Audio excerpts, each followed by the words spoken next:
Okay, let's talk a little bit about the markets this past week. We had a week that didn't see a lot of movement in the markets. Corn was up 2 cents, beans was up a nickel. We did see the wheat market drop about 20 cents. Weather's the big talk right now. It's been extremely dry over the Midwest for the last 10, 12 days.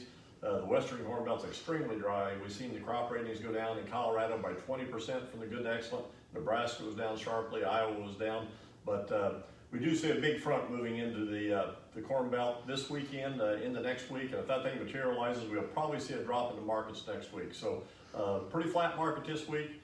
The 6 to 10 day outlook is calling for above normal precip, which is a little bit bearish to the market. We have to wait and see if that really materializes before the market's going to react. The temperature is showing 6 to 10 day is showing normal temperatures. The 8 to 14 day, however, warms back up again. So we've got about 3 weeks, 4 weeks until we get into pollination in this part of the country. The crop looks to be entirely planted. I think crop planting conditions and progress report on Monday will show everything is done across the Midwest. So weather's the key to this thing. We know June, July is the big months for corn.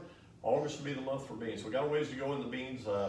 What we do have coming up against us, we got options that expire on Friday of this next week. So there's a lot of options setting out there.